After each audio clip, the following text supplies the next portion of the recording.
people join. I'm curious what the transcription looks like. I have to go back and watch some of these sometime and check out the transcription. Ooh, Ron. That looks like a fantastic place to be joining us from. Backyard. Works Love good. it. Bad part is that's probably why we're all here doing this thing, though. It shouldn't be in the backyard at 70 degrees. I know, right? This end weather. of October with blooming roses and hydrangeas and Feels like you're down daisies. south. But it is nice.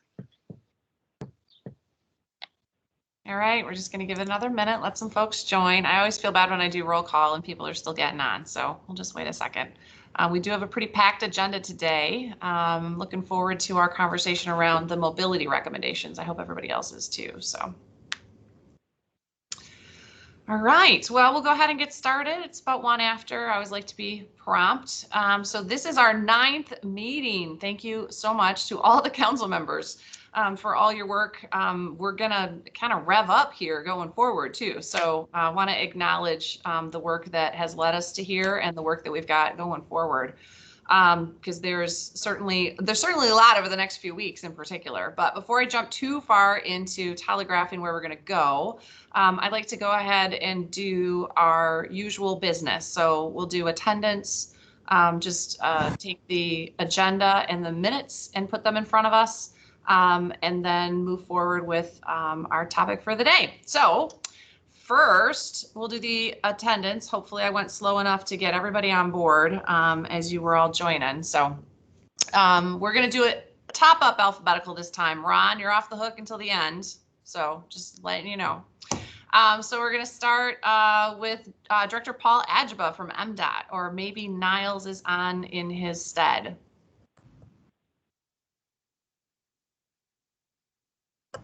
I see Niles, but I don't hear Niles. So Niles? Yeah, sorry, Okay. It took me a minute to get off mute. Yep, No Niles worries. Anlin here. Thanks. Frank Beaver. All right, no Frank yet. I'm sure he'll be on. Usually we see him. So Director Susan Corbin. I'm guessing Judd Herzer is on for Leo, as he is the co-chair for the work group we're going to hear recommendations from today. I am here. Thanks, Director Great. Clark. Thank you. So Mary Draves, I believe, was not able to join us today, so she sent Jeff Stoutenberg. So Jeff, are you with us? Jeff. All right. He's not here. He'll be here. Carrie Dugan. Can you hear us? Hello, I'm here by phone. Great. I am. Thank you. From DNR Director Dan Eichinger, or perhaps Scott Whitcomb. Yeah, I was just. All right, we'll loop back. I see our good treasurer, Rachel Eubanks. Treasurer Eubanks. I'm here. Hello.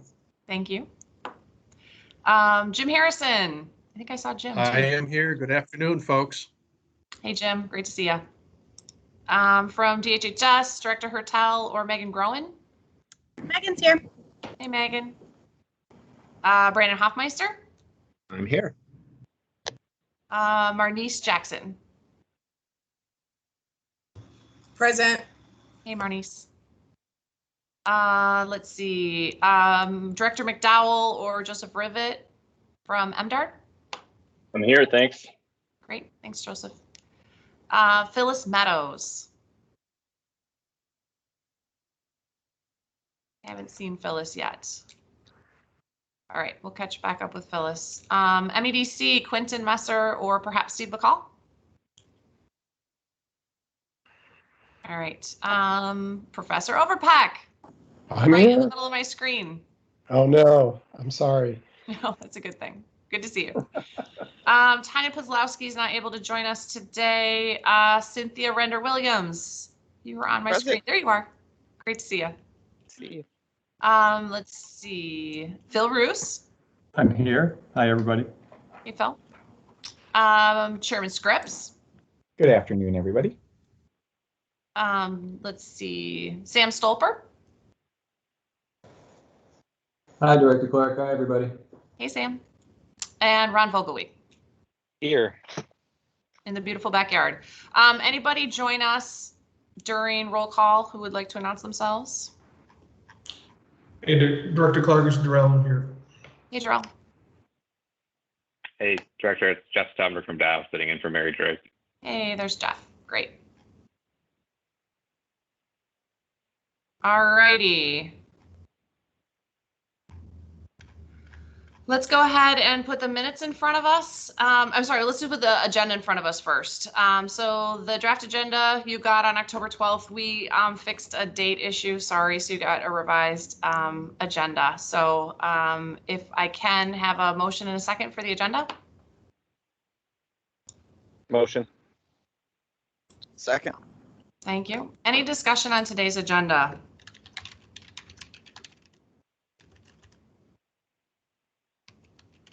So today we're going to talk through the recommendations from the mobility sector. So pretty similar agenda to what we've done last time, and this will be pretty consistent going forward.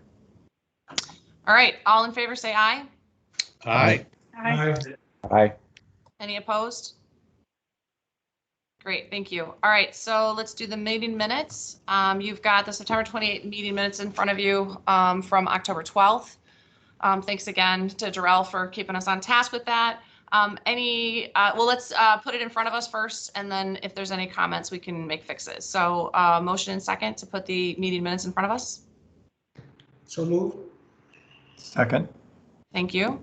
Any discussion on the minutes? Anything we saw that we need to fix? All right, all in favor?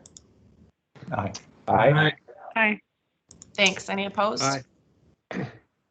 Great.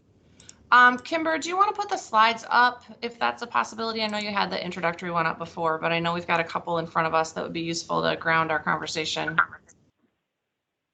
So while Kimber's pulling that up, I just wanted to take a couple of minutes up front to mention a little bit of grounding before before I turn it over to our co-chairs to talk about the recommendations, and then to Trevor Drake from GPI, who's standing in for Doug Scott and will do a fantastic job leading us through a discussion of the recommendations. So what I wanted to share with all of you, I just wanted to take us back to our charge. I feel like it's an important opportunity for us to stay grounded in the work of the council. I know we've met a lot over the last few months, but I wanted to take us back to why we're meeting. So the charge that was given to us is to act in an advisory capacity and advise the department on the development of the My Healthy Climate Plan. And what I think I'd really like to kind of highlight for folks is, as you're thinking through these recommendations, the result needs to be an eagle-prepared action plan for the state to transition us. And so thinking about recommendations for opportunities to develop and implement effective emission reduction strategies. And then importantly, also keeping in mind resolving impact disparities across Michigan and thinking about targeted solutions for communities that are impacted by these changes. I really wanted to put that in front of us as you all are starting to wrestle a bit with the recommendations and make sure that we are grounded in the work that we're doing and what we're preparing. The other piece I wanted to mention that's in the charge or in the building of the My Healthy Climate Plan is that the plan is intended to be an action plan for the state to reduce greenhouse gas emissions and transition us to economy-wide carbon neutrality. And so a couple of the phrases that stick out to me in the crafting the My Healthy Climate Plan is that the plan needs to provide strategies and recommendations for achieving and tracking progress on these goals, thinking about the near term as well as the far term. So just wanted to kind of ground us in this conversation as we're having some of these important discussions going forward.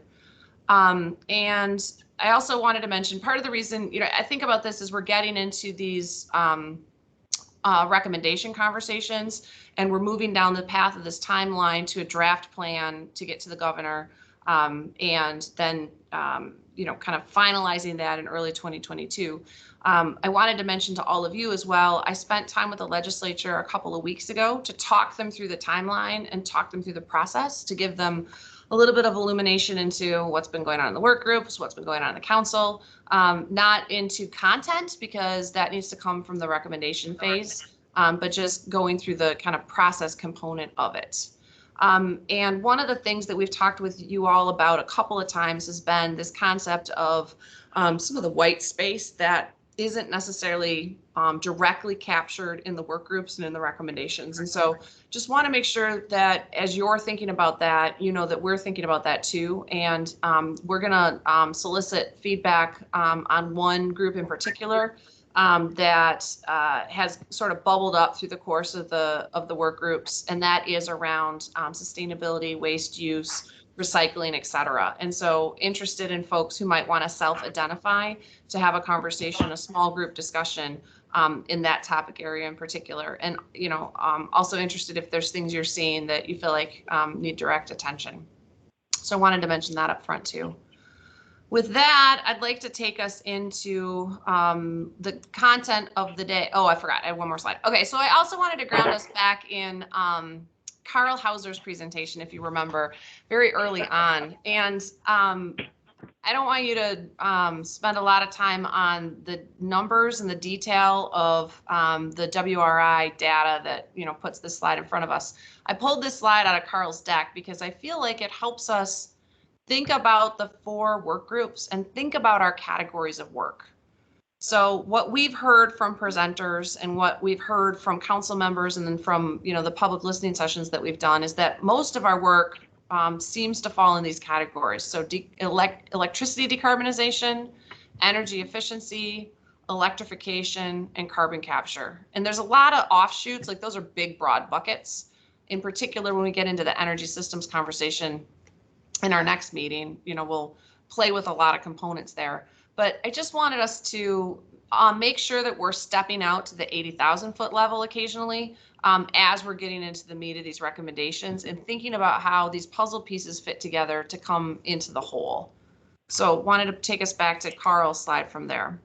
So now we're launching into a conversation around mobility. And before I hand it off to our 2 fantastic co-chairs to introduce and set up this work group and recommendations so that we can get into that conversation, I wanted to share just sort of an example slide pulled from our data for electric vehicle charging stations across Michigan.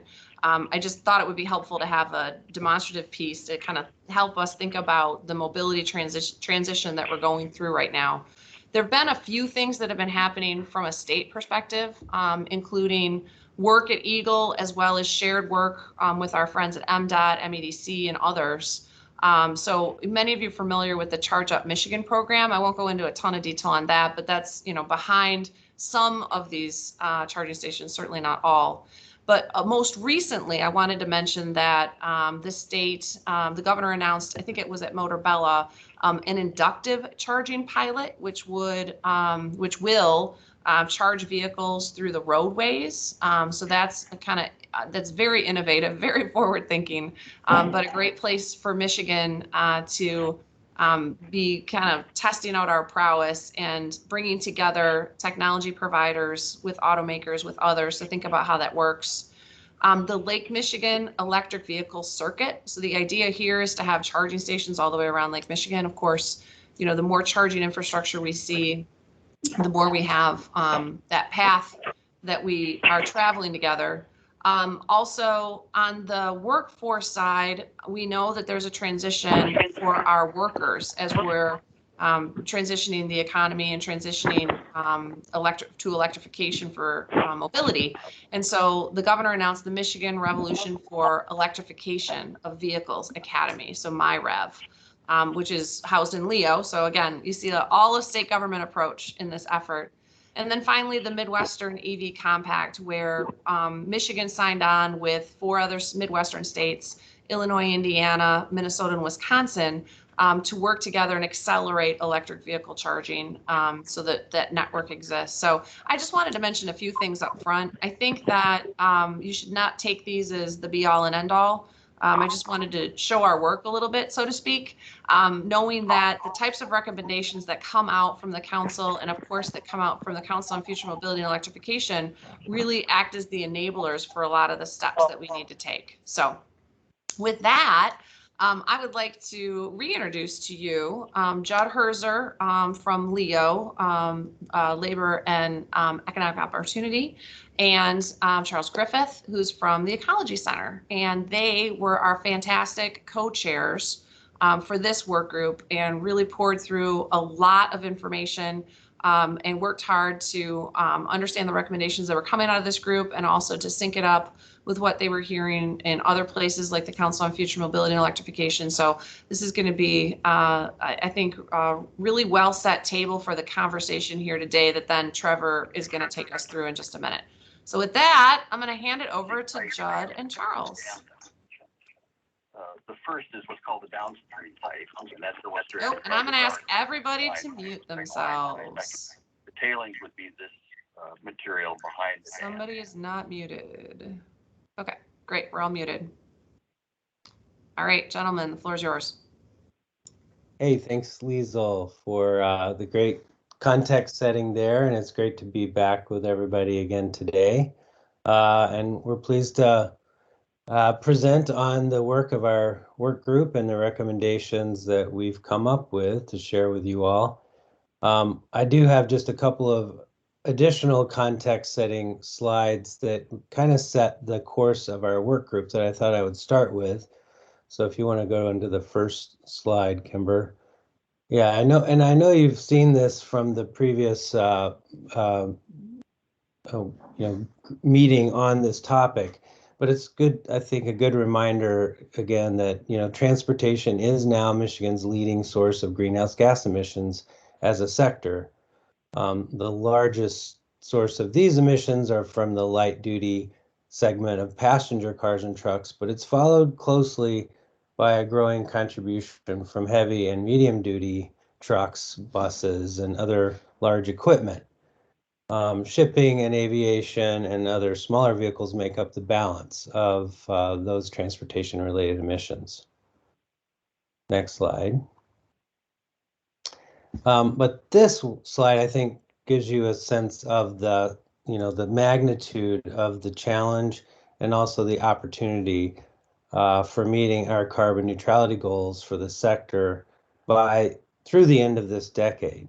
While this modeling analysis from the RMI is national, scaling it for Michigan results in about 2 million light-duty EVs that would be needed by 2030, which is up from less than 30,000 on the road today. So we've got a ways to go and not a lot of time.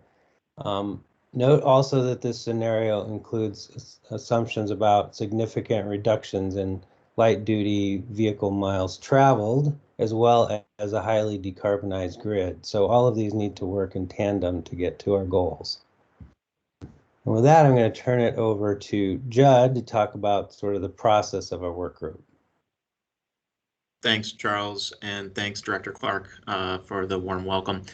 Happy to be with all the council members here today. So the Transportation and Mobility Work Group held 7 meetings over the course of several months.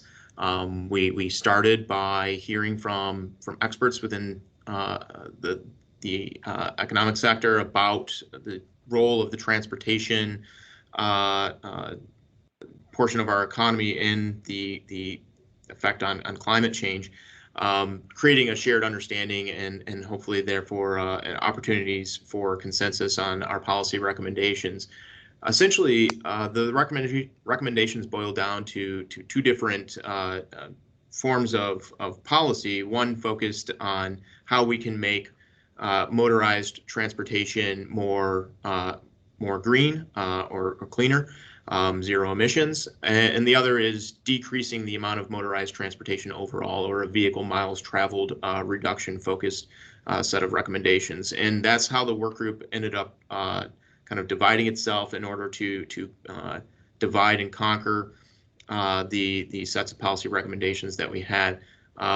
You can see kind of the rest of our process outlined here in this slide, but I do want to just point out that it was a very unique work group in that we had, state leaders and municipal leaders, we had infrastructure asset owners, manufacturers and environmental organizations, legacy automakers and new entrant automakers, non-motorized transportation advocates and motorized transportation advocates, all coming together to help us create the set of recommendations that we'll be presenting here today. And so I just want to say out loud that my appreciation for everyone who participated in the work group process and helped us create these recommendations for you all today.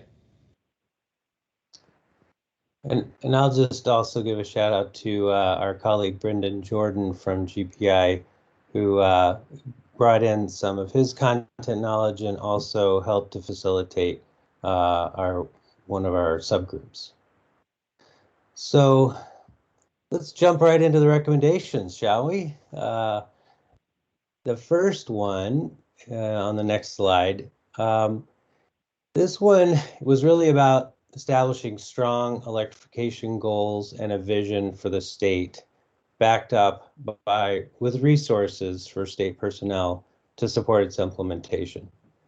And so this recommended comprehensive electrification plan focuses first on the equitable deployment and scale up of EV charging infrastructure across the state to support ambitious electrification goals.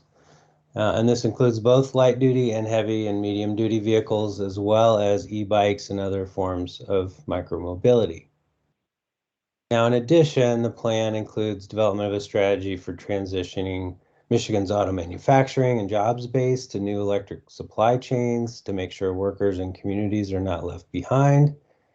A strategy to ensure that we are encouraging the reuse and recycling of materials used in EV batteries, and other efforts to increase adoption of EVs.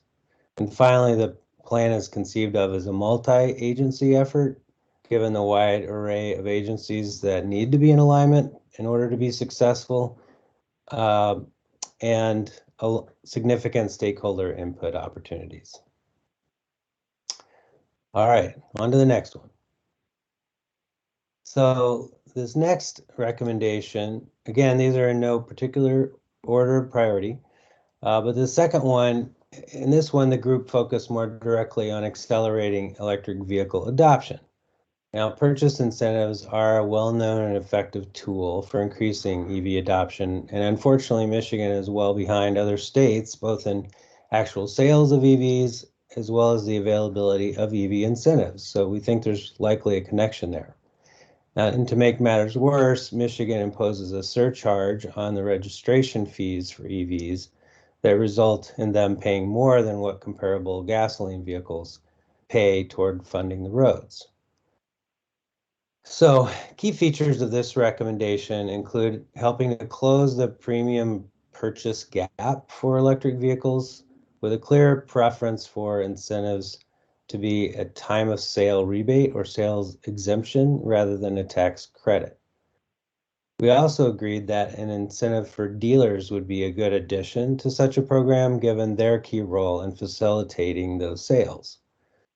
And finally, to ensure equitable outcomes, incentives should be extended to the used vehicle market, where most Michiganders purchase their vehicles today. And we hope that this might also help to ensure that more of those vehicles stay within the state.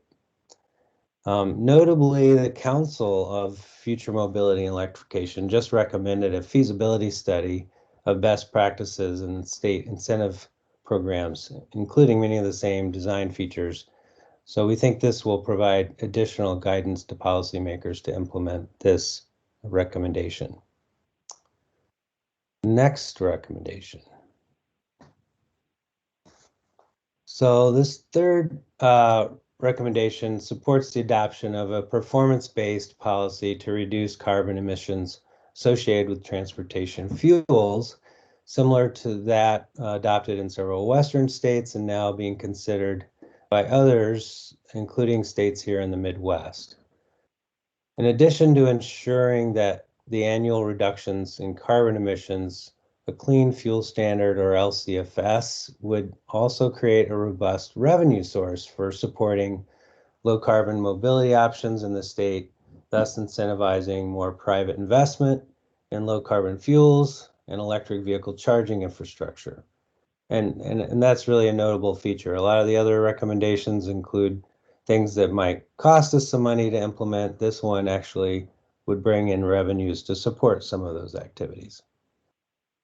So a few considerations to ensure the effectiveness of this policy include, the proper consideration of carbon intensity values, and smart policy designs for the use of revenues that are generated, including a strong equity focus to ensure the benefits apply to all Michiganders as well as help address historical disparities. And finally, the policy, we said, should incorporate safeguards to ensure that it does not result in unintended consequences like compromising land conservation goals. And I just want to note that this was very important to some members of our work group and would need to be carefully addressed in any clean fuels policy that's adopted.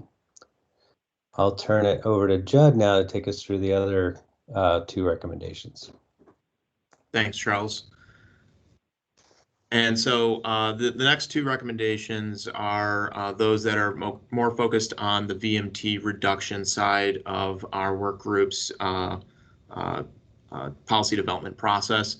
The first is that a recommendation that MDOT, the State Department of Transportation, and local road agencies develop their 5-year asset management plans going forward with a greenhouse gas emission budget for how to that will help dictate how projects get prioritized, essentially putting a cap on the types of projects or the number of projects that would extend lane miles or in other ways increase the amount of vehicle miles traveled necessary, and therefore the amount of time people have to spend in personal vehicles, and instead help create a system by which we would create greater prioritization around transportation projects that would decrease VMT, projects that would,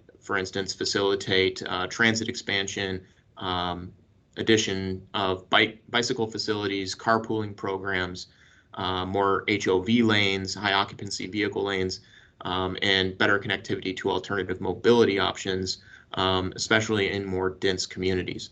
The goal here is that we would likely need to have the department create a process by which these GHG budgets would be established, and creating a model process for the local road agencies to do the same.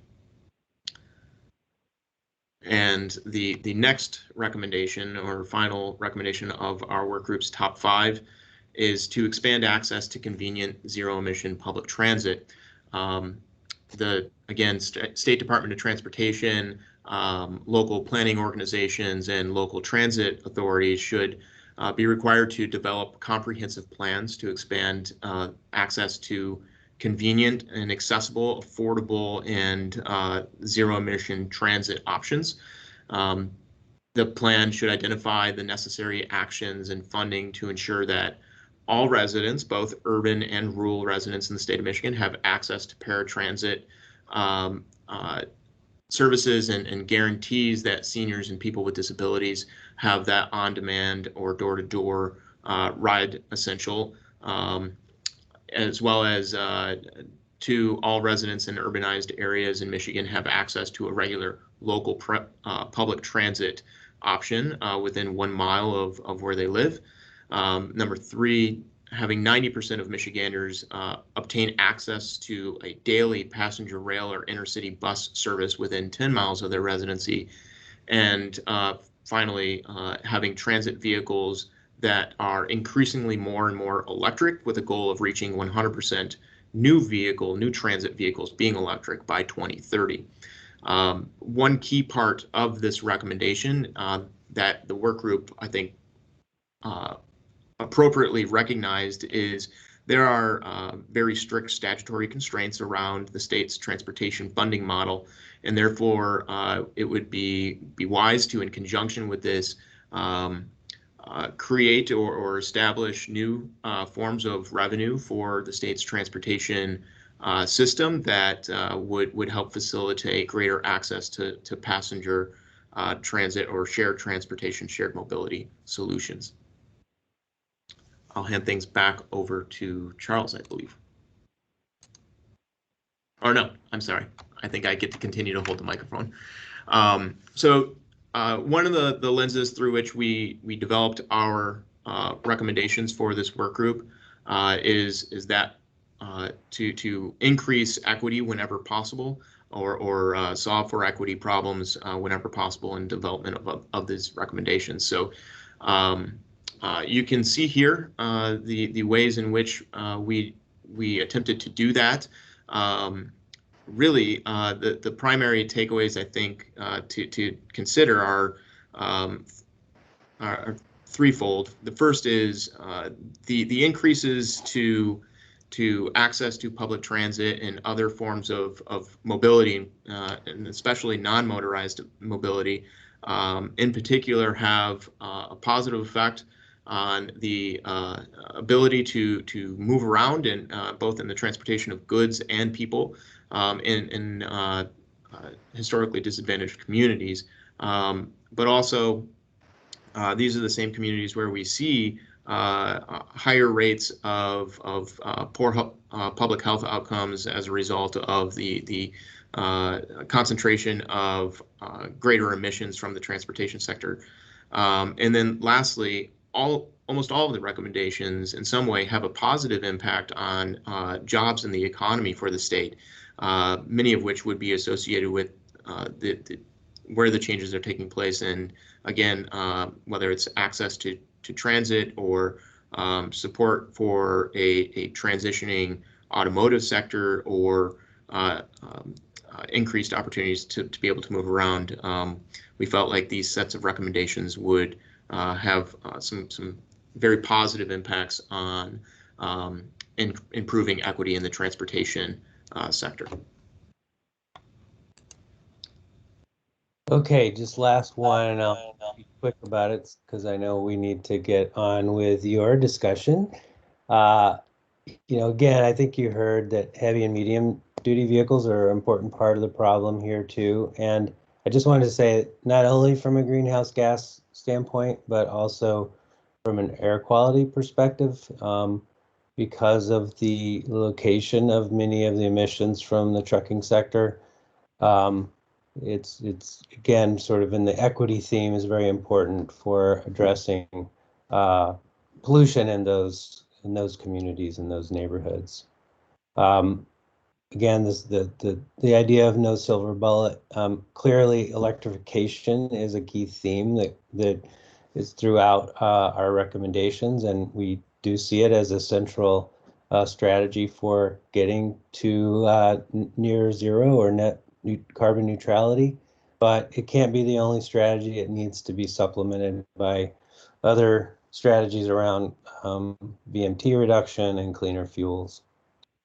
And finally, the federal government obviously has a pretty big role to play in setting vehicle and fuels policies, but we've identified that states are clearly leading in many of the key electrification, fuels, and Vmt reduction strategies being implemented around the country to address greenhouse gases. And we also see that the states that are providing leadership in this area are also probably more likely to be successful in getting federal funding for some of the programs that are certainly now under consideration, as well as others that are out there as well. So with that, I really appreciate your time and look forward to any questions you might have. And I'll turn it back to you, Liesl. Great, thank you, gentlemen. Good setup. All I'm going to say is mobility solutions are climate solutions, and climate solutions are mobility solutions. So Trevor Drake from Great Plains is going to take it away for us. Doug is has another commitment this afternoon, but Trevor has been with us all the way in all of this climate work, and so will take us through the conversation, which I'm greatly appreciative of. So Trevor, the floor is yours. Great, thanks, Director Clark. Can you all hear me okay? My audio all right? Great. So we have about a little less than 90 minutes left. I'm going to suggest that we go through the recommendations one by one to discuss them, taking a max of 12 minutes for each. That'll leave us about 25 minutes after that. So anything that we don't have time for, we can come back to at the end. And that would make sure that we get through them all and collect a good amount of feedback on them. Kimber, I'm wondering if you might pull up the first recommendation just so we can kind of track as we go, and then just as we go along in the slide deck. We did put out a survey, and I understand there was a lot of detail to go through, so not everybody was able to take the survey, but there were 8 of you that were able to take it, and there's some really good feedback in there. So as we go along, I might call on folks who submitted responses to the survey just to sort of draw out those perspectives. And then as we go, I think I'll ask folks to primarily use the hand feature if you want to speak. You can also use the chat, but I personally have a hard time watching the chat and watching the raised hands, but Liesl, I'm sure you'll help me as we go along. So why don't we, assuming that's okay with folks, why don't we start with recommendation number 1? So this is the transportation electrification plan. And I'll just tee it off by saying in the survey, there was nobody who said they couldn't support this. Everybody generally said they could support it as written, but might like some small tweaks, or they fully support. I think there was one person who said they can't determine their level of support. And there was a theme that came out, and I guess I want to toss this to the co-chairs to begin with. And the theme was sort of, why are we planning when we need to be focusing on action? And there were a few comments about how to make this more actionable. I wonder if Judd and Charles, you might just provide a little more background on sort of what the work group was thinking around where we have a plan in front of us, what the importance of that is.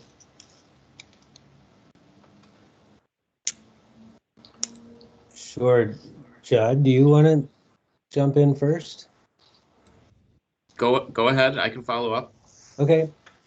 Yeah, it's a really good point. I think that that when we dove into this issue, that there is a lot going on, both with the state government, as Liesl sort of pointed out early, that there's a number of initiatives that Eagle has and that the governor's announced recently around charging infrastructure development. Our utilities have significant EV infrastructure plans. There's potential funding for additional infrastructure coming from the federal government. There was a lot in here to figure out, and I don't think that in our time trying to address the multitude of options out there that we could really come up with one sort of simple recommendation here. So there was a pretty significant also a pretty significant report from the Regulatory Assistance Project that really found that states that did, that performed best in terms of promoting electric vehicles and infrastructure development started with a good solid plan as groundwork. So for all those reasons, I think this is kind of where we ended up. And again, we have strong goals included in this plan, and I think that was also many felt was important to lift up as something to sort of set the level of ambition. Yeah, and that's right, Charles. And I'll just maybe elaborate. As you pointed out, there's a lot happening in the transportation electrification space across a multitude of industries and functions of government.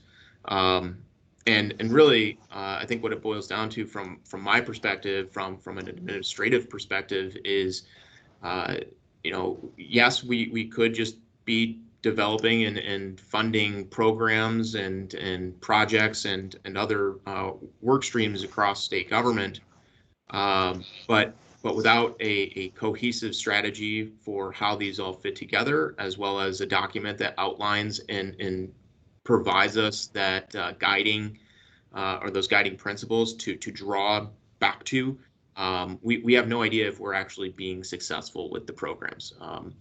So there needs to be some sort of metric type system for us to be able to gauge the effectiveness, and that effectiveness isn't determined unless we have a strategized plan. That would be this recommendation. Great. Thank you both. Well, why don't we open it up for comments from council members? Either clarifying questions just to better understand the recommendation itself, or questions, to improve the recommendations. And starting with Darrell, you've got your hand up. Go ahead. Thanks, Trevor. Hey, Judd and Charles, thanks. I think you guys did a great job with this. I'll just have a comment and a question, a clarification question, or just just asking for a little clarification. I think it's important to have this as part of the recommendation. I think we can walk and chew gum at the same time. We can actively be promoting, but also having a comprehensive transportation electrification plan, I think is really essential for us to make those long-lasting, sustainable efforts to electrify our transportation sector. So I think it's absolutely necessary. We can do both at the same time. But my clarification question under recommendation, I guess, sub-bullet A, you talk about provide a roadmap for setting out necessary steps to take for equitable deployment of charging infrastructure. I guess when you say equitable deployment of charging infrastructure, I mean, how I guess within the group or in the context of the work group discussion, did you all dive deeper into what that would look like, how to make sure the deployment of charging infrastructure would be done in an equitable manner? Yeah, we definitely had some discussion about the harder segments that are critical to meeting high levels of electrification. In particular, like multi-family dwellings, where it's not always easy to get your landlord or property owner to install the equipment that you would need to conveniently own an electric vehicle. We recognize that there's both urban and rural areas are important to have available infrastructure. So we need to look for areas where there are gaps and make sure that, again, from kind of a income perspective, that we're making sure that lower income areas are also in addition to multifamily housing, have access. A lot of people think right now that electric vehicles are kind of out of reach for lower income folks, but as the secondary market develops, there's electric vehicles could be a very affordable and low cost of operation option for folks. So we can't leave those folks out of the benefits of any of these programs that we develop. Yes, and I would just follow up on that to say, the other visions that we had for that definition of what is an equitable deployment plan would include also making sure that we have the appropriate market saturation for the availability of chargers based on a lot of things, including the number of EVs, but making sure that there isn't a long wait time for a publicly accessible charger in a community simply because there's a lower density of high income households in that community, for example. Similarly, making sure that there's an equitable distribution of, for instance, DC fast chargers versus level 2 chargers, so that the charge time that you have is also one that would be supportive of getting electric vehicles and increasing electric vehicle adoption across all ranges of incomes for Michiganders, and not just in communities that are more affluent. Yeah, thanks, Charles and Jed. One other, I suppose, thought here too is making sure that EV chargers and the physical infrastructure component that plugs into that you plug your car into itself is something that's accessible for persons with disabilities as well. Just another component. Great, thanks. Other questions or comments from council members on number 1, comprehensive electrician plan?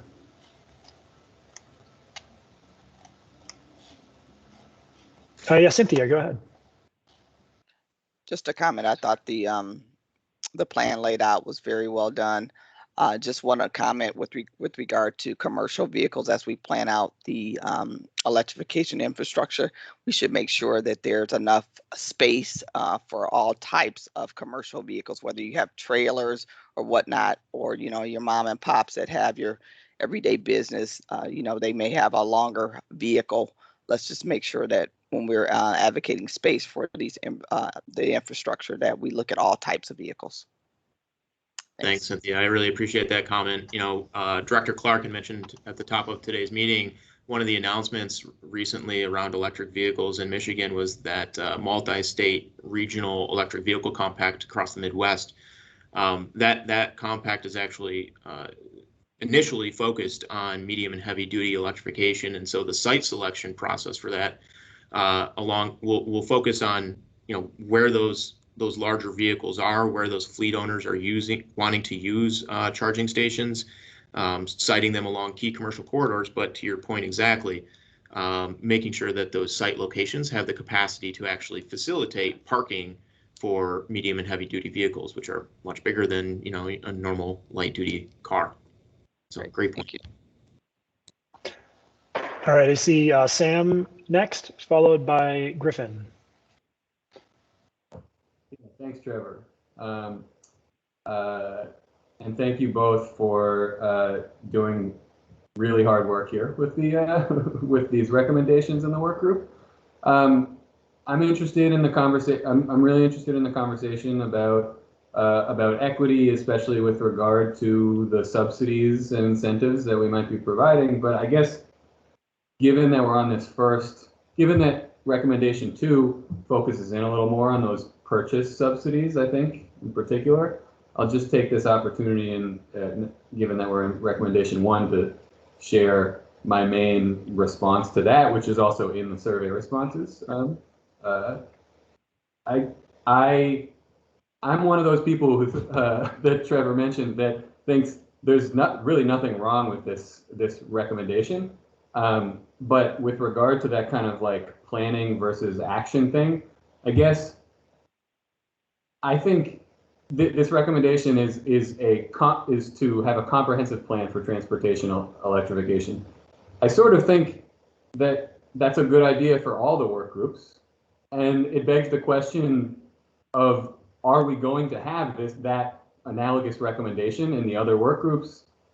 And if so, does it need to be one of the main recommendations? It's like, for sure, we have silos here by design, and there's use in that. And for sure, we have a challenge of bringing everything together, of being comprehensive. And in my mind, as hard as it is, the rubber hits the road with with being as specific as possible with policies, with action items. And that's what that feels like the thing we really, I think I came into this expecting that that's what we'll focus on more. So yes, certainly we should have a plan, a comprehensive plan, and it sort of feels like we should have it everywhere. So is that what we should be putting in our recommendations is a question I'm wondering, but it doesn't need to be answered right now on the fly. Those are just my thoughts. Thanks. Thanks, Sam. And sorry, Griffin, we are only taking comment from the council members, so we won't be able to hear from you. Sorry about that. 2 more hands up on this one. We've got Phil, followed by Chair Scripps. I just have a really quick one, addition to what Sam said. I think that's a great notion to circle back on for each of the work group recommendations. If there's a need for a plan, having that be sort of recommendation 1. But I just amend that by saying the fact that we're having a plan, we should also have like some big ambitions and specific goals that are outlined, which I think you guys did in this particular plan. I think that's an important part of it.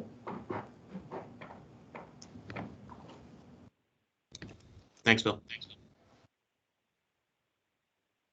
Thanks, Phil. Chair Scripps. Yeah, thanks, Trevor. And thanks, Judd and Charles, for your work on this and to your work group.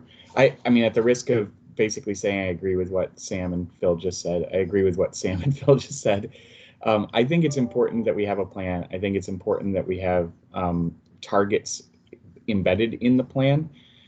We have to date approved a fairly significant amount, at least as a starting point, in terms of charging infrastructure that's supported by utility ratepayers. I think the factual basis in the cases that have been decided supported that absolutely. But when we think about what we are going to need in terms of getting to scale on this to support these types of numbers, I'll say it gives me a little bit of heartburn that we're asking ratepayers to support tens of millions of dollars in charging infrastructure investment, and we don't yet have sort of commitments from the automakers to deploy those number of cars in Michigan. And so sort of asking for a huge amount of support through rates without necessarily a guarantee that the cars are actually going to materialize, or at least not on Michigan roads. And so I think the more that, and I think this gets into the third one as well, but I'll say it here and stop and not say it there. But I think the more that we can try and put specific numbers on how many vehicles we expect to see, want to see, are committed to seeing, the easier it becomes to then build the infrastructure to support it, and the less it feels like we're basically doing it on spec and asking ratepayers or taxpayers or others to assume huge amounts of cost for a future that, you know, may or may not ultimately sort of come to pass, but without any commitments from the folks who are helping to drive it, that they actually are as invested as they're asking us to be, if that makes sense. Thanks, It Dan. does. And sorry, Trevor, did you want to? Well, yeah, if you want to respond briefly, otherwise I'm going to move us on to the one just in the interest of time. No, that's fair. I guess briefly, you know, I don't speak on behalf of the automotive industry. I'm not going to pretend that I, you know everything that they would say. But you know, there is this chicken and egg sort of approach to all of this, and how building out charging infrastructure and making that available will actually help facilitate changes in consumer demand for the electric vehicles and such. But I tend to agree with you that it'd be nice to have the two kind of initiatives happen in parallel with one another, and charging infrastructure be built out at the same time that we're really pushing for increased availability of electric vehicles and improving electric vehicle adoption, definitely. Great. Two more hands up, Director Clark, and then Cynthia, and then I guess we move on to number 2. And if you have additional comments, put them in the chat, and we have some time at the end to come back to them. Mine probably belongs in the chat. I was just going to quote Chris Nelder, who spoke to us for our mobility session, who says, "It's not about the chicken and the eggs. We need to stop waffling," I think is the quote. So I'll stop. And I'll just add, the Biden administration, they have set forth fuel economy and greenhouse gas standards that will drive electrification into the fleet. And so vehicles are coming. As you know, Ford has vehicles on the road today, and we have more vehicles coming in the near future. So vehicles are available for customers to purchase. Thank you. Thanks, Cynthia. And as I said, if you have additional comments, please throw those in the chat. I should have also said we are taking notes. So this is being recorded and we're taking notes. I'm just not taking them on screen because I'm not capable of facilitating taking notes at the same time. So let's go to number 2. This is the Consumer and Fleet EV Incentive Program. And we got some good feedback on this one in the survey. I think I'm going to start by going to Jim Harrison, if that's all right. I don't want to put you on the spot, Jim, but you had a suggested improvement for this one, and I wondered if you want to speak to that. Well, Trevor, so if you could assist me on exactly, I don't have my comments in front of me, and I apologize to the council on that. If you could help me out, I'd really throw me a solid here. I'd really appreciate it, and then I can expound upon it. Thank you. Yeah. You said you thought this is a really important recommendation and you agree with it. And you think it's really important that we also consider incentives for building new charging stations. You cited some economics research to support that.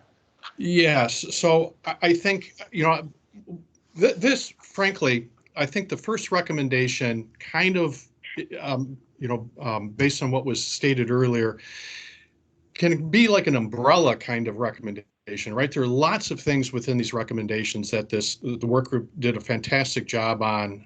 And I think having a coordinated comprehensive transportation plan includes a way in which to provide incentives on EV and as well as the infrastructure itself. And I'm thinking like back to the discussion on the chicken and the egg, and not waffling on that issue, having the availability and ready availability in a way that's equitably distributed, and providing incentives for the opportunity to have that infrastructure built out, I think is. So, for instance, on combustion, the old technology of combustion engines, what really took off is the availability to be able to purchase fuel and have that fuel purchased for those vehicles for people to be able to use in a way in which was easy to travel to. So I think a really smart, looking at existing travel patterns as well as opportunities on incentives, so that you could have new entrants into the market on that, as well as from my perspective, one of the things that we need to really think about is what is the adequate workforce in order to deploy on that infrastructure. I know, like as Director Clark said earlier, the MIREV initiative also includes grant opportunities on training and things like that. And I really think that with EV infrastructure, we need to make sure that we have workers that are certified, credentialed, and available in order to work on that infrastructure itself. So, Trevor, I know I did a little bit of scope creep on my response on that, but it's kind of like how I was thinking about there. And the other thing is, I'm just one more second here.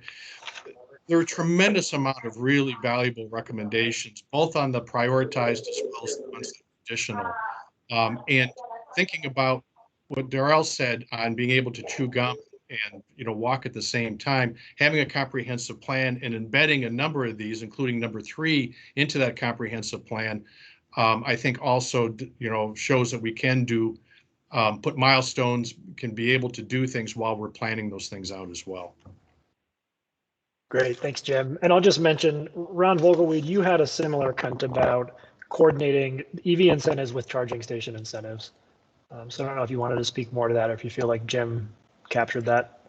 No, I mean, I think Jim captured that. I think it's just, what is that coordinated approach? How do we continue to keep the incentives as well? And I think I made that as a later comment overall around the idea of, could we tailor these more to incentivize because of the maintenance costs and the lack of charging, especially multifamily, where you have more socially, economically challenges.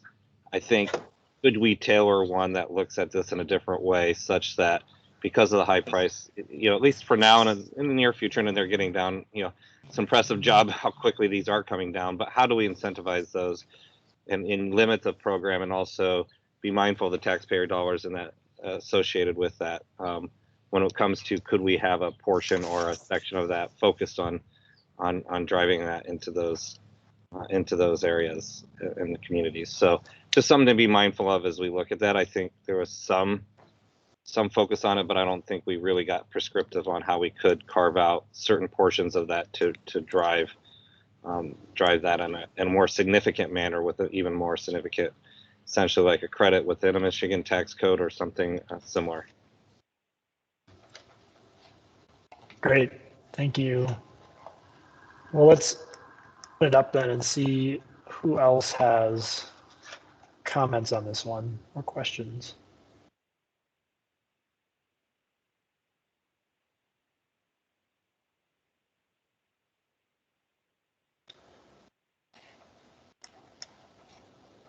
Jim, go ahead. Thank you. I know I'm probably taking another bite at the apple. The one thing that I thought was important as well for providing is the fee bait issue. And I think I raised this under the number 2, under this recommendation. I think it's important to structure incentives, particularly incentives into the secondary market as well.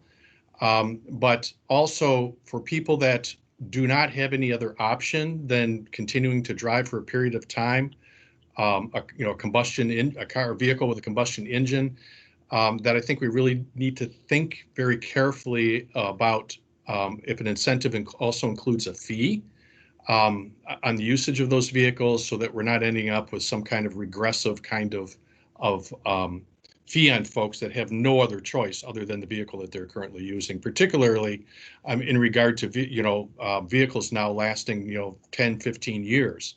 And that, so how we structure an incentive as well as a fee, I think we need to be very mindful of what the not having unintended consequences, economic consequences on folks. Thanks. And Brandon Hoffmeister, you also had a comment on this, just about how it would be funded. I don't know if you wanted to expand on that.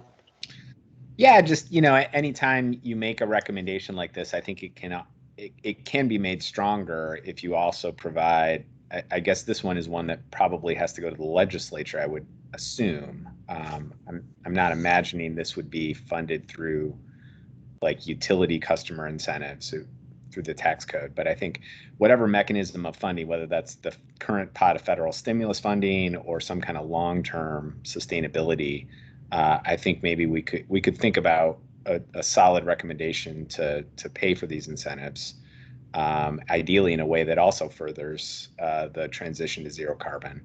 That might bolster it and make it even more effective. I don't know, Judd or Charles, if the work group discussed that. We did. It's a good point, and we did discuss, at least one. We discussed several, but one potential revenue system for this type of a program would actually be our third recommendation, and the establishment of a clean fuel standard. So that potentially could be a pay for.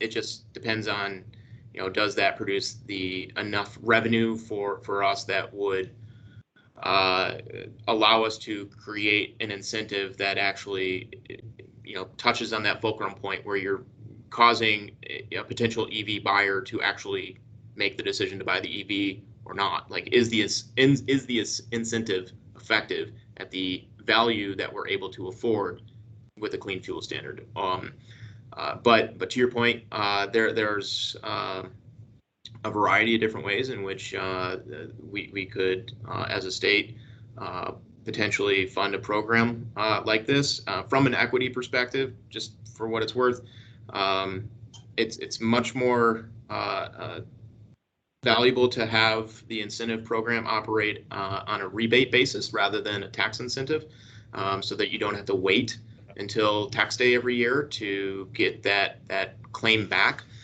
Additionally, some Michiganders, particularly at the lower income spectrum, sometimes do not have a tax liability, and so there'd be nothing to claim it back against unless you made it a refundable credit.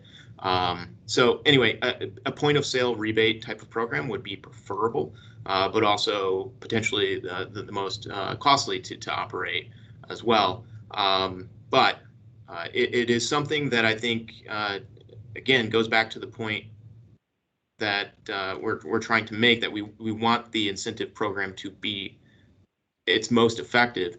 And so, just as an analogy, when we looked at some data related to the federal EV incentive program, the average household income at that time was about $60,000 annually, and the average household income of a new vehicle purchaser was about $90,000 on average. And so the incentives that were being granted, arguably were going to those who maybe didn't need it.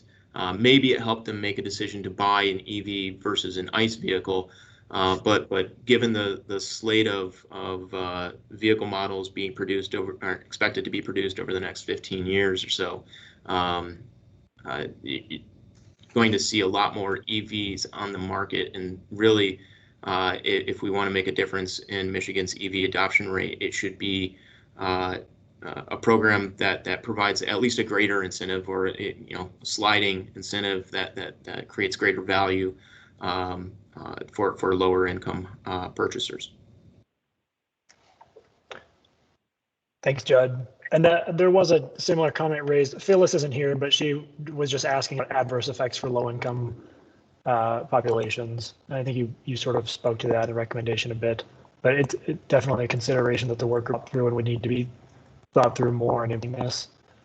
I'm realizing, Jim, that when I read your statement, I was actually reading Sam, I was reading what you put into the survey as though Jim said it, but Jim, you responded so well that I think we might have still covered it.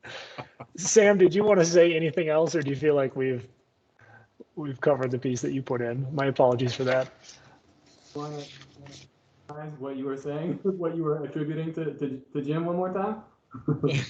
It was just about coordinating with the charger incentives. I think we've mostly covered it, but yeah, I mean, I had just raised my hand to say two things. One of which was apropos of all these questions and Judd's response to with regard to equity and the size of the subsidy and the upfront subsidy and the vehicle, whether it's a rebate or a tax credit, et cetera. Those seem like exactly the questions that we should try our best to come up with answers that we agree upon to and put those in. That seems, I don't know, that strikes me as something that really pushes us forward. And then the other, and I support things like, I support changing the vehicle of the subsidy so as to get more take up from low-income folks.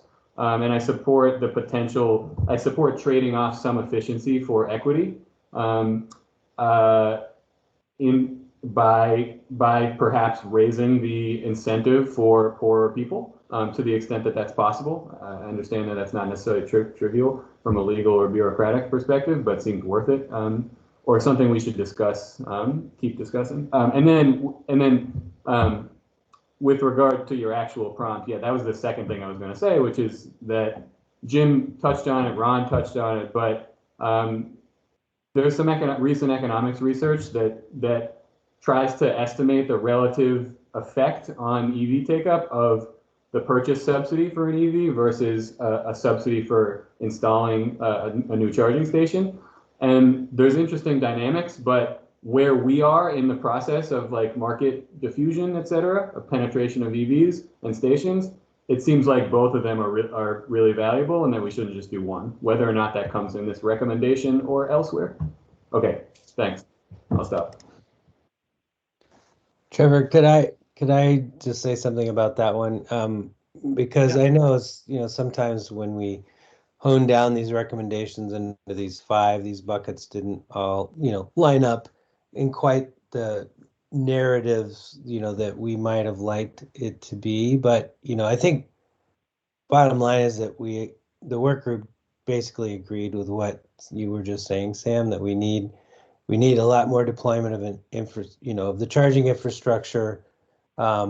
We just weren't quite ready to say what form of incentive or funding that should be yet. And we actually didn't precisely prescribe the vehicle incentives yet here either, but we do provide a little more detail about what that might look like. And that's probably because we're starting from square one on the vehicle incentives, whereas on the infrastructure, we do have a number of things in place. We have a fairly decent bare minimum network for the Lower Peninsula, at least.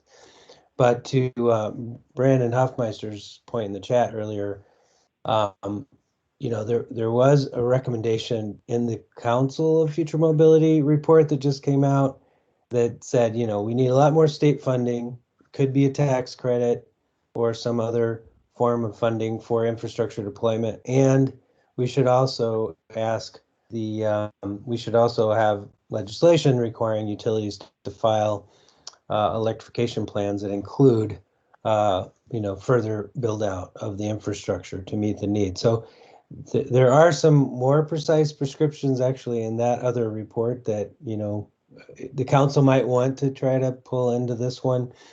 But I just want to make sure that point got out there. So thanks. Thanks, Charles. Thanks, Charles. And Peck, you've got your hand up. Last comment on this one, and then I'm inclined to move us on to the next one. Yeah, thanks. It's a good discussion, and I'm just Make a funny comment. Maybe it isn't funny to everybody, but those of us who are old enough to have had a car rust out, 25 years ago. It's kind of sad in an ironic way now that cars are so dependable and long-lived compared to the old days. But I'm just joking. The big question I have for you is whether, I can definitely see why we need to have subsidies or incentives for charging infrastructure as well as for vehicles. But I am worried that, the more wealthy folks, as you've been saying, are likely to benefit the greatest from this. And I just hope whatever we do, we don't just set it up so that, people like me can get the electric vehicle and get a nice rebate and get the charging and get a nice rebate. We really need to, in order to really get the diffusion we want, we need to get more people.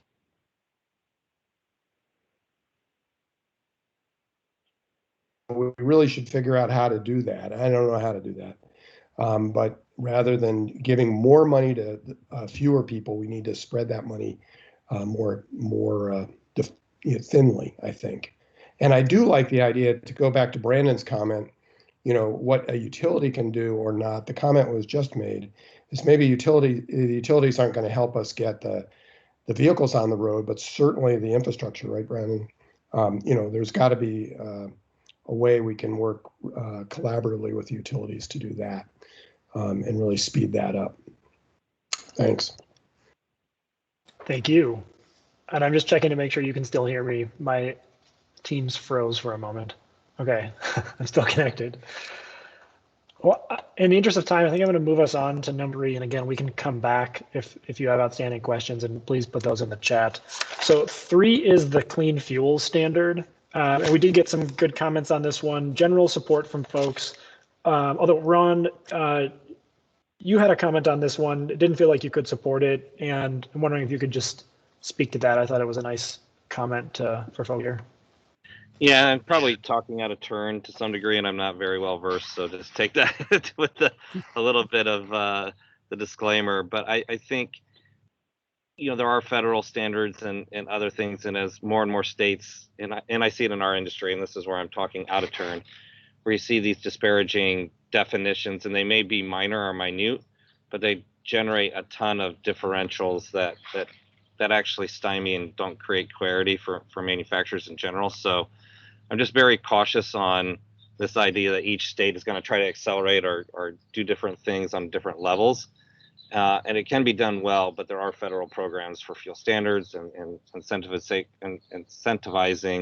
as Cynthia spoke to before already, to set certain standards to drive the adoption and switch over to different technologies. And we see it in lots of different industries. So I think it's just something to be careful about when we talk about setting different limits or setting different definitions, especially, and even creating different disparities in the marketplace that create differentials that will actually raise costs to consumers over time, potentially, and some other things. So, like I said, take that with a grain of salt and with some lack of knowledge on that. But I think this is meant to be an incentive. I understand, but setting regulatory type of different requirements at state levels for certain things to drive different actions that may have unintended consequences when we look at the role of federal to set a standard to create that level playing field. Great, thanks, Ron. Peck, you've got your hand up. I'm wondering if it's a new comment or if it's just up from the last one. I'm sorry, that's up from the last one. Yes, I do that too. Jeff Stoutenberg, you've got your hand up, followed by Darrell. Yeah, just quickly, I want to build on the last comment. I think it's really important. The report, I think, or the recommendations note or hit on implementation depends on a lot of the detail of how these things get structured, and those are probably programs the legislature has to weigh in on. I think, and the department would have a lot of work to do in implementing something like this. But to the comment from Judd earlier, this is a potential funding mechanism. I think going into a program like this, we have to be very clear, especially as a manufacturer or from a manufacturer's perspective. Is it a funding mechanism, or is this an emissions reduction mechanism, or is it both? Because the value trade-offs in approaching that potentially distort the value of the credits and you start trading them, or the costs, if there are costs that are established up front, and you lose some of that, or would seem to lose some of that market force to get the lowest cost reduction for that kind of efficiency metric. So I would just highlight that. And then if we're talking about trading credits, I think a state by state sort of program, it just gets complicated when you start talking about cross-border trading or those other types of situations. Doable, but I think overly complicated, and the details are really important there. Thanks, Jeff. I could take a quick moment to respond. Yes, don't mistake, like this recommendation is in here because of its potential to be a carbon reduction recommendation first and foremost. The potential for it to act as a revenue source for some of the other recommendations is simply a matter of trying to extract as much synergy and efficiency out of the recommendations as we can come up with. Thanks for that clarification. Darrell, go ahead. Thank you. Just a question. So, and actually, Judd kind of said the question. So this is meant to be a carbon reduction recommendation. Is there a way that this would guarantee reductions in some of those, EJ communities, and this, what I've heard about similar policies across the country, that's a major concern, is that when looking at a policy like this, there's not necessarily, you can't guarantee reductions in particular parts because it's a standard.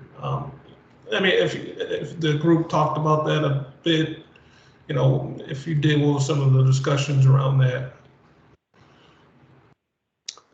I can take a stab at that one, Darrell. What happens, from the emission standpoint, it's all fuels that are going into the transportation market that are, collectively decreasing carbon intensity. So you're right in the sense that you can't always know where that's going to happen, but in theory, anywhere there's a vehicle and there are emissions, it should be declining over time. So it should hit all communities, first of all. But second of all, and where there's the bigger opportunity, is to target the revenues that do get collected, because of the structure of these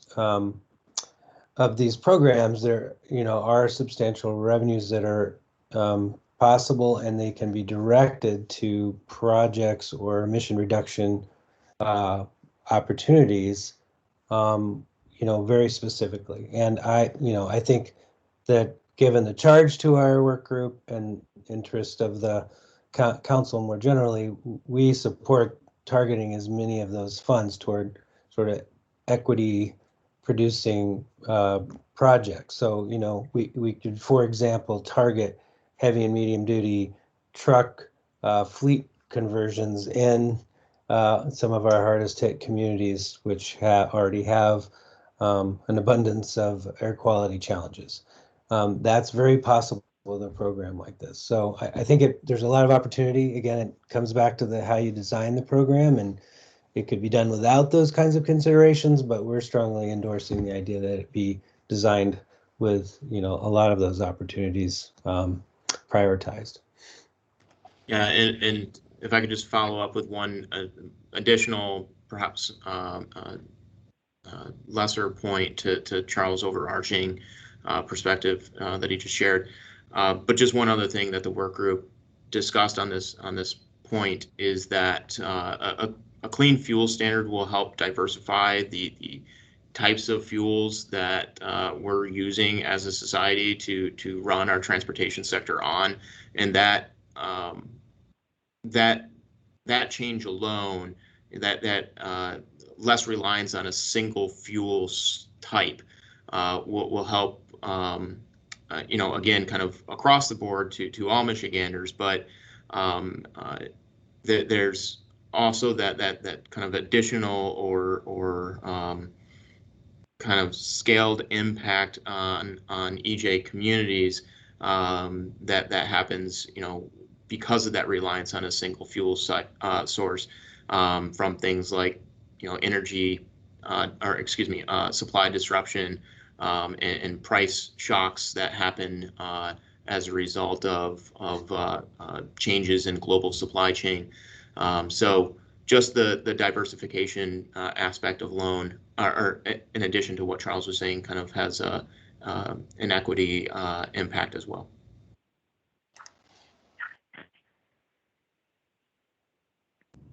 Great. Brandon Hoffmeister, you've got your hand up, followed by Peck. Yeah, following up on Darrell's comment, I'm wondering in the design of this program if you're thinking about restricting where the eligible credits can come from. I know there are some legal and constitutional challenges with geographic restrictions, but it would seem like Michigan would want to promote low carbon fuel development in ways that provide co-benefits to Michigan and not, nationally or even globally. And so, and I know my understanding, I'm not an expert on these policies, is like the California low carbon fuel standard actually is at least national, if not global in nature, that projects can come anywhere, which I get from a greenhouse gas standpoint. A ton of CO2 is a ton of CO2 anywhere. But getting back to the Darrell's point about targeting the impact of this and ensuring more equity and more Michigan co-benefits, can you speak to the challenges of that program design? I haven't thought specifically on that question.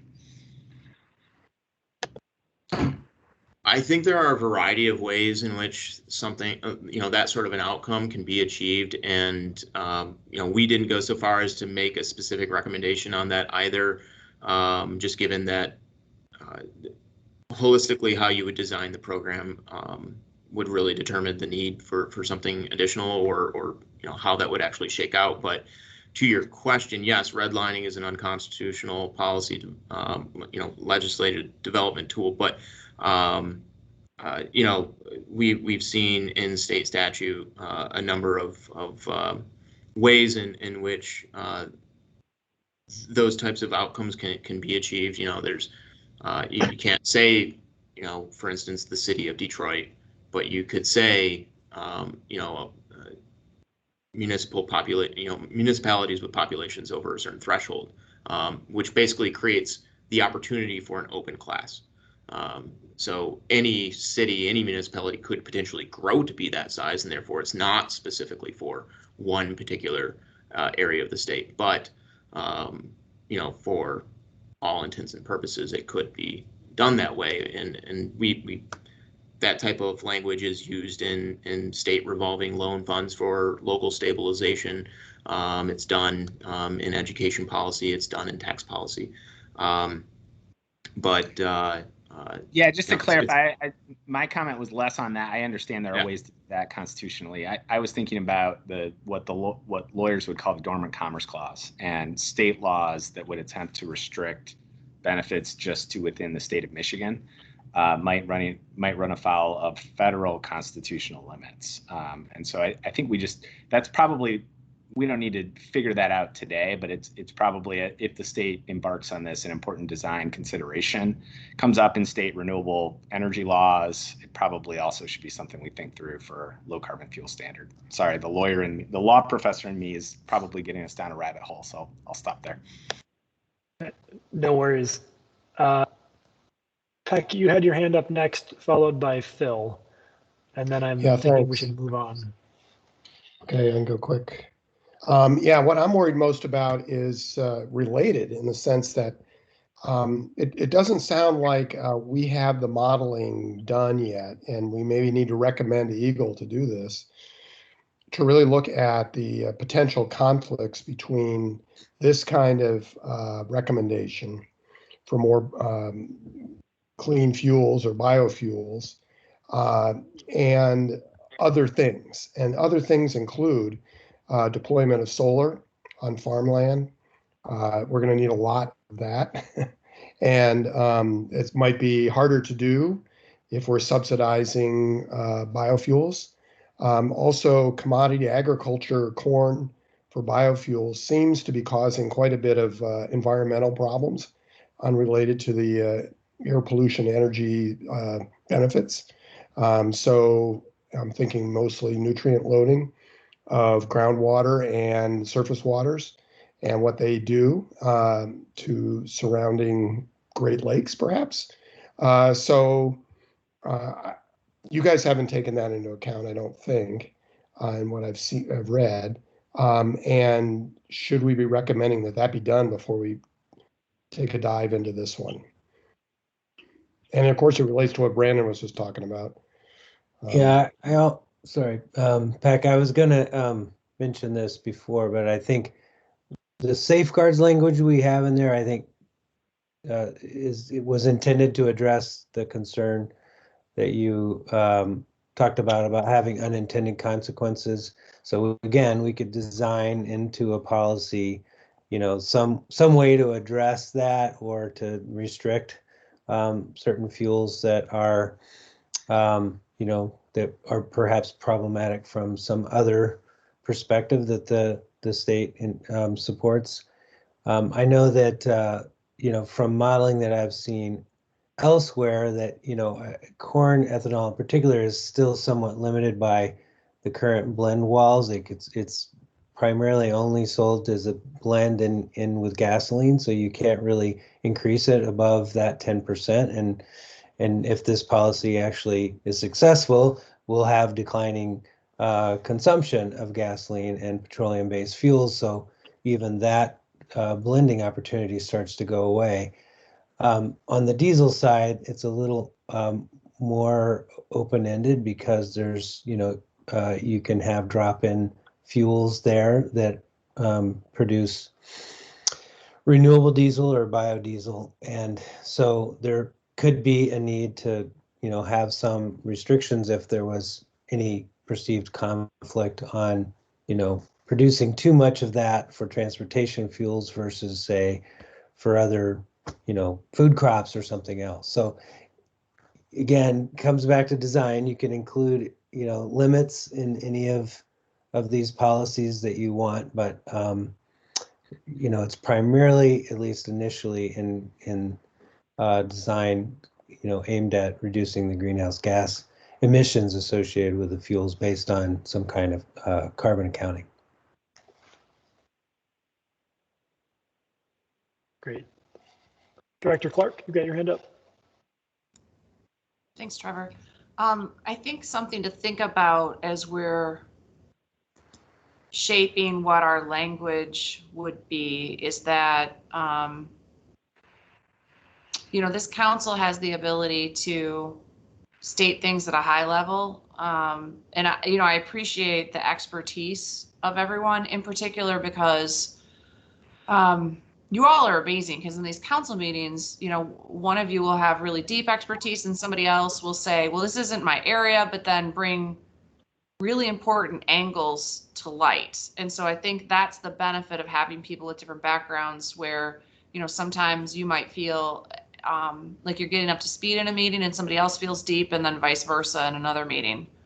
I think one of the things that this council can do is make the high level recommendation and not do all of the intricacies of the crafting too. Or, to Pac's point from a minute ago, take some level of supplemental recommendation that says, I'm gonna skip the low carbon fuel standard for the minute, or the clean fuel standard for a second, and I'm gonna take us back to like overarching goals, right? So this council could say, we recommend 50% of the light duty vehicles on the road have an aspirational goal of them being electrified by, 2030 or whatever that might be. We will collectively just have to figure out, how far do we want to go in shaping all the pieces under that? To Brandon's point, around statutory language for an RPS, for example, statute, we have to have real intricate conversations about interactions and consequences.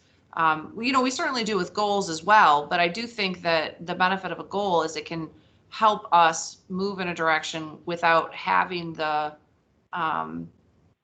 without having the requirement of statute. So anyway, just something to chew on as we're kind of thinking through what level of description makes sense here. Hope that's helpful. I see a lot of nodding, so I'm thinking that means yes, that was helpful. Good. See, would it be nice to be in person? Yeah. Beck, you've got your hand up. Yeah, well, I'll just take that opportunity. I think that was a very good point, Director Clark.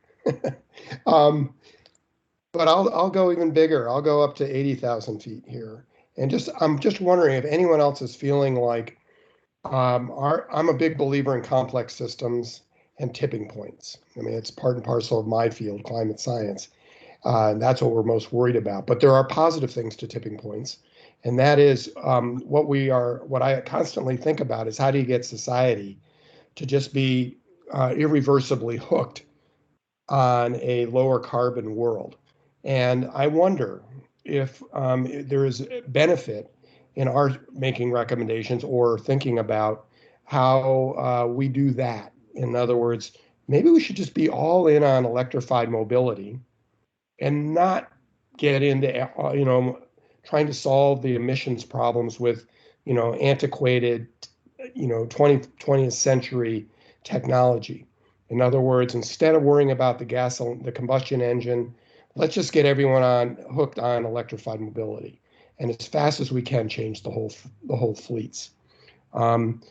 It might be a more a quicker way to ultimately get our carbon reduction we want. And I don't know if anyone else is thinking about that. This isn't my field. So the big question is whether anyone's done that modeling. I'm just getting that sense here, because we get real bogged down in trying to do clean fuels, and then all of a sudden we don't need clean fuels anymore if we're lucky. And I'd like to address that if I could, since it did come up in discussion in our work group. And there has been, a fair amount of modeling done to like how fast can we electrify. And I think, the goals that you saw in one of our previous recommendations are highly ambitious. And, it looks like, well, we might be able to get there, and hopefully we can.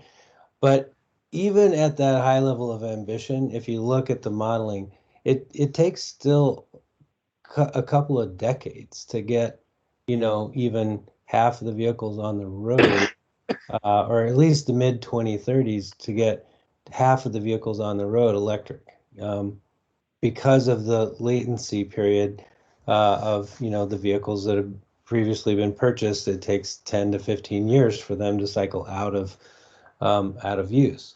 So in those, the question was, in the next decade and a half to 2 decades, what are we going to do for all the other vehicles that are still, the legacy vehicles, if you will, that are still on the road? And can we make those cleaner? It's one of the reasons why, many believe we still need to have good, strong fuel economy standards for the, ICE gasoline vehicles until that transition is really flipped. At the same time, if we could make the fuels that go into those cars cleaner, the ones that aren't electric, that would allow us to decarbonize further as well. So I think that gets to this theme that I tried to point out about, even if electrification is the central strategy, there's still a need for decarbonization activities, at the margins perhaps, and in the interim.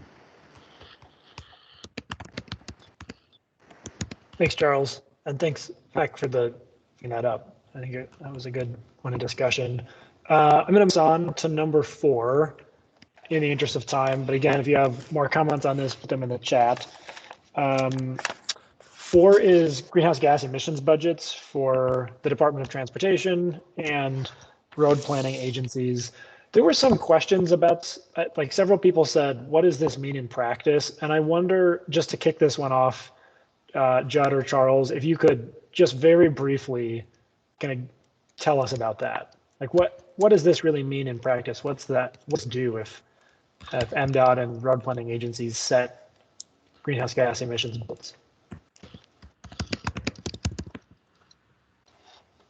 Sure. So,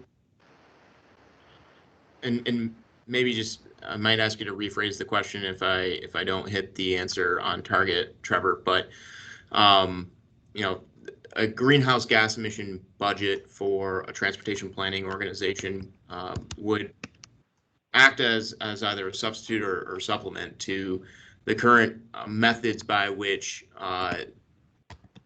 transportation asset management planners develop their 5-year plans for doing road projects. Right now, those plans have a number of inputs, not the least of which is public safety, road condition, surface condition, age, as well as traffic models and usage.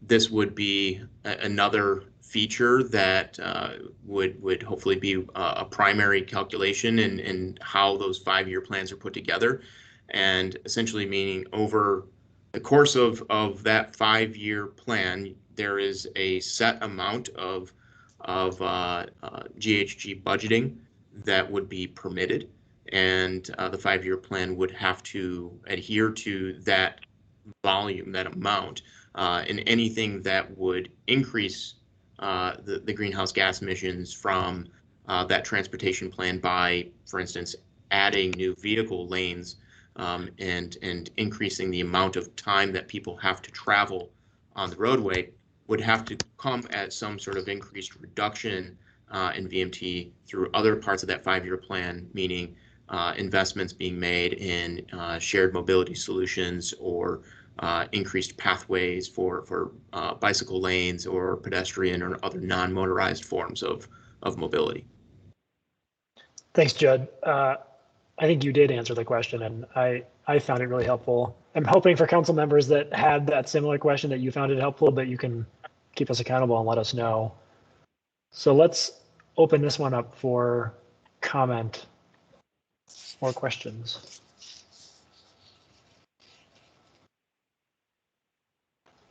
And if there are none, I'm going to pick on Niles, if you're still from Department of Transportation. You had a sort of a suggested change to this one or a concern about it in survey. I can read that to you if you want, but you may remember. So I thought we'd start with you. Yeah, I guess I kind of wanted to build on something that was just recently said by Director Clark. There's a lot of very specific things in here, and this is a budget that would possibly affect or not a budget, a proposal that would affect maybe there are about 600 plus road owning agencies in the cities or in the state. So again, I think maybe instead of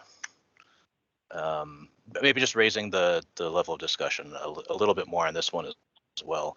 It goes into some very specific examples of what could be done to achieve those greenhouse gas budgets, and some of them I think are outside the scope of road owning agencies, such as developing more dense communities. That's something that cities can do through zoning. That's not necessarily something that the county road department has impact in. Overall, I think this is definitely worth discussing and having in here as a proposal. I just wanted to highlight that there's a lot to this, a lot of details in here that need to be further discussed, the who, the what, the how. So I can't remember exactly what my comment was in the survey. I think you covered it. Okay. Better to have you say it out loud than have me read it, because I might read somebody else's comment. Yeah. Yep. And I just also noticed that there's even penalties listed in this recommendation, and I haven't noticed that in other recommendations as well. So just a comment. Great, thank you. Other comments or questions on this one?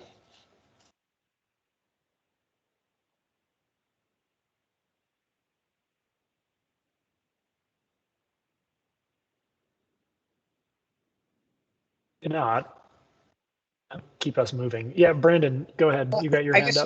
Just one clarification. I think I understand the logic is you plan to reduce greenhouse gases and you get there by assuming certain road projects will yield more greenhouse gases than others. I guess I'm still trying to understand. So I'm trying to understand, back to Peck's point, the how this would interplay with an electrification strategy. Is this really about reducing vehicles miles traveled? And should we be more explicit that that's the purpose of this, or is it about GHGs?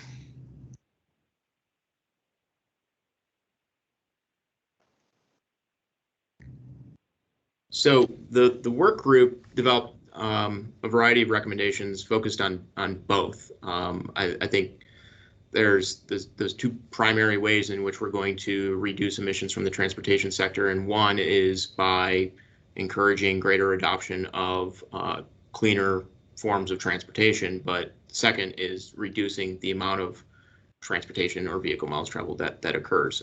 So this is more of the latter, but I feel like I'm not quite understanding the question, Brendan. So I might ask you to maybe rephrase a little bit. Well, what's in my head is if we are moving towards electrification over time, and that is also moving to low carbon over time, how will that impact the planning? Like, is the crux of this recommendation to try to drive lower vehicle miles traveled as part of our transportation planning, or is there something different about greenhouse gases that adds to that? Because I would imagine over time, if we electrify with zero carbon electricity, our carbon is going to come down, sort of regardless of VMT. And I'm not saying VMT is not important. I think it is critically important. So I'm just trying to get precise on what does setting a GHG target actually do for the transportation planners, and should we consider maybe being more specific about a VMT target if that's really what the intent of this is to get after? Gotcha. So, and Charles, feel free to follow up on my comment if there's more to add. So this is a VMT reduction proposal, and I understand the point. I think to the point that Peck, and sorry Peck, you and I don't know each other, so I hope it's okay I call you Peck. Everyone else seems to. Thanks. So there's something to be said that should we put all the eggs in one basket and just really pursue transportation electrification with all of the available resources that would otherwise go into changing other types of policies across the state. But again, to the point that Charles had made earlier, there's going to be some time that it will take to electrify the entire car park in the state of Michigan and nationally, and for the next decade and a half at least. There's still going to be some legacy gasoline vehicles, diesel vehicles on the roads, and this is designed to kind of decrease the amount of time that those vehicles are forced to travel.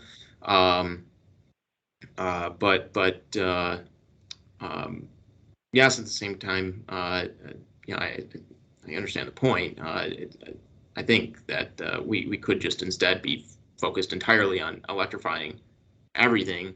We wouldn't really need to worry about how many vehicle miles traveled there are, because they would all be zeros, right? But I think in the interim, this was seen as a way of helping decrease the amount of time that GHG emitting vehicles would have to spend on the roads, while also, I suppose, increasing opportunities for forms of non-motorized transportation as well, which serves a dual purpose in terms of impact on community health, not just through GHG emission reduction, but also through kind of general daily exercise as well, or opportunities to do so, I suppose. Yeah, And again, I think. Oh, go ahead, Charles. All right. Well, Charles, why don't you add your piece, and then we'll go to Niles, and then Brandon, I saw you sort of absorbing that and nodding, so I don't know if you want to follow up. So Charles and then Niles. Yeah, I apologize. I'm glad Judd added the last point about the shared mobility, encouraging other modes. That's very important from an equity perspective, and a community health and air quality perspective. But yeah, it does still come back to the fact that it's much harder to meet our decarbonization goals if we're, electrifying. Those emissions really aren't zero. We all know that, it takes, they're increasingly moving towards zero as you guys help lower the emissions from our electricity production. But it's a lot harder to get there if we're also increasing the number of miles driven by all the cars on the road, especially during the next couple of decades while gas cars, still predominate. So, it's just a lot easier if we're, and it does help accomplish other goals, around, the road funding and, road widening and other kinds of things that go along with having more vehicles on the road competing for limited space. Thanks, Charles. Niles, go ahead.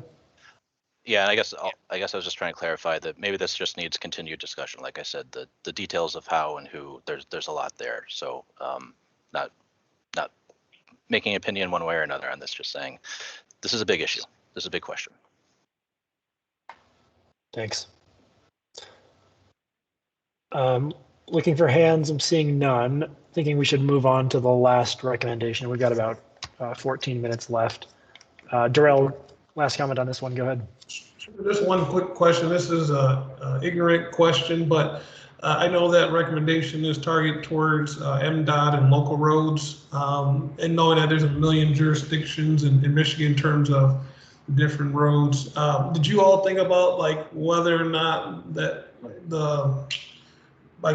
focusing on MDOT and local roads, would that make it the reduction significant enough? I know there's like federal, highways and different jurisdictions. Did you have that conversation? Excuse my ignorance for not remember all the different jurisdictions. I want to make sure that I understand your question correctly. So is it, did we consider all of the various forms of who are the kind of transportation jurisdiction or transportation authorities in the development of it? Yeah, and whether or not that in terms of the intended GHG reduction goal that you all were thinking about, like, was it, did it, by focusing on those roads, did it get us to where, the goals that you all, the GHG reduction goals that you all were setting out to meet when you developed that recommendation? Yeah, good question. So short answer, yes. The more long-winded version is that we would want to see this obviously applied to every authority in the state, regardless of whether it's a county road association, a municipal road owner, or the state itself, which would be inclusive of federal roads, since MDOT is primarily responsible for the maintenance of the federal roads traffic system in the state. And really it takes everyone, because there's different modes of traffic that happen on one part of the system versus another. It's kind of interesting, but like MDOT, for example, has roughly 11% of the overall transportation system in the state, but handles roughly 96% of the traffic. I think I have those stats correctly now. So check me if I'm wrong. But without having this be something that's adopted both at a local and at a state level, I'm not sure that the GHG reduction targets are going to be reached in a meaningful way. Thank you. Thanks, Darrell. Thanks, Judd. All right, let's go to number 5, last one, and I want to give us at least a few minutes at the end for next steps. So this is expanding access to convenient zero-emission public transit. In the survey results, for the 8 folks who took the survey, everybody said they either fully support this as written or they can accept it as written with maybe some slight tweaking or additions.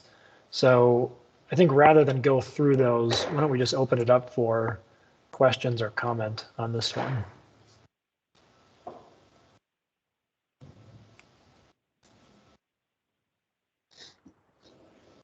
Jim, go ahead. You've got your hand up.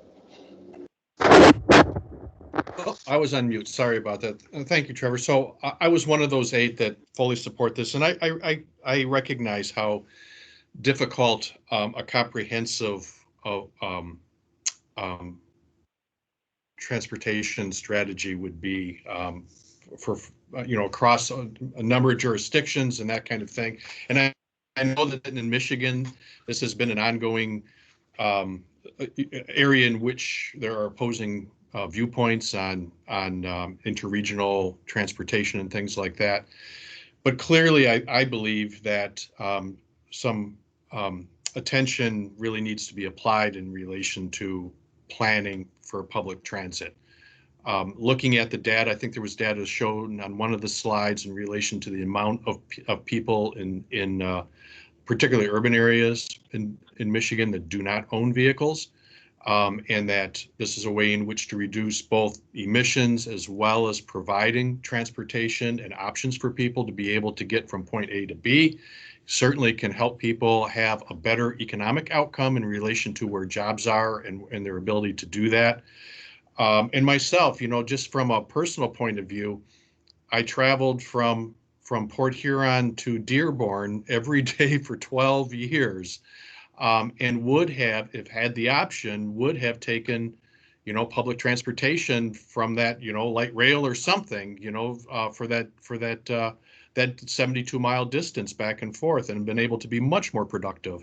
And I think there's opportunity, in areas outstate in which, well thought, well planned public transportation system can be incredibly useful, and electrification is one way in which to do that. Now, I realize once again, as I began my comments, how difficult regional planning is, and there's a lot of things that need to be taken into account. But I really do think that this is a really valuable recommendation. Thanks, Jim. Chair Scripps, you have your hand up. Go ahead.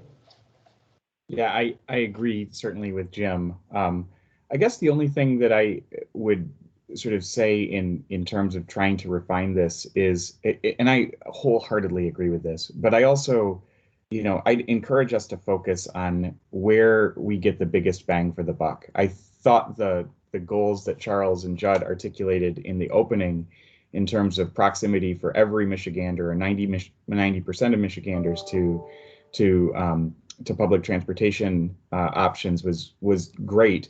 But I think there's a lot of work that we can do in sort of the places that the densest communities, the places that are most likely to see uptick. And and I'll say this as somebody who lives in rural Michigan, who would love greater access to transit options. I wouldn't start in Northport. I'd start in the cities and the surrounding inner suburbs in terms of places where we can build this out with the dollars available that's likely to produce the most dramatic improvements in terms of transportation related emissions and decreases in vehicle miles traveled. And then we can build from there. But I would really encourage us to focus, at least as a starting point, on the places with the biggest upside. Thanks, Dan. Looking for any other comments on this one. Phil, go ahead.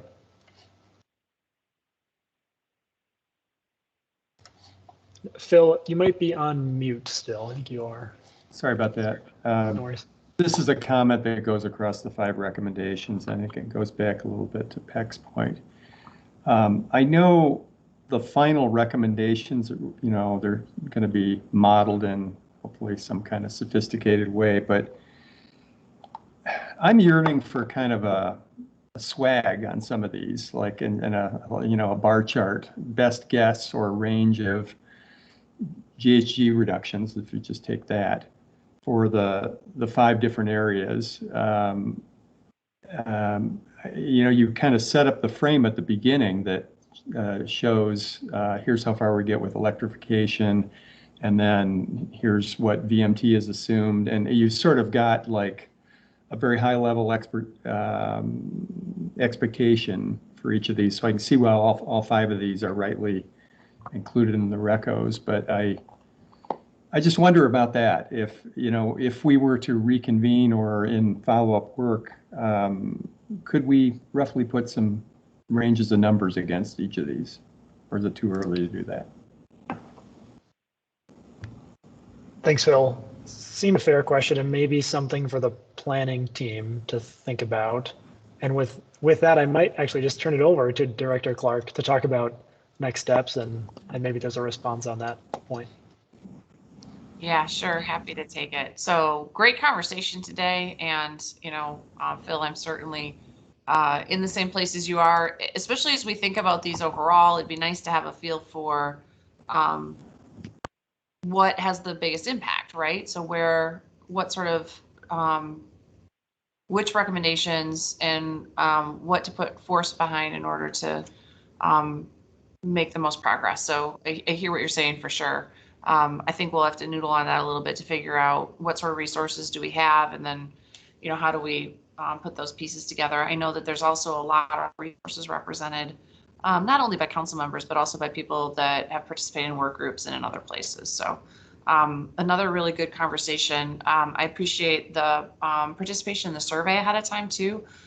We also understand that your survey thoughts might be informed by the discussion here today. So just know that, nothing's set in stone, and very happy to kind of have that iterative conversation if you feel like you were informed by not only the discussion, but also the opportunity to talk to the co-chairs. So, so the next one we're going to tackle is the energy work group, which is a pretty big one. So just know that that there's a lot encompassed in that, and I think many of us are going to feel like we're trying to do our best, but it's a complicated world. So as I mentioned earlier, I think that has a tendency to shift itself with every meeting, where different people bring their expertise to help inform, but we're also really enlightened by people that are able to look at it from different perspectives and ask questions that sometimes the deep experts don't think of. So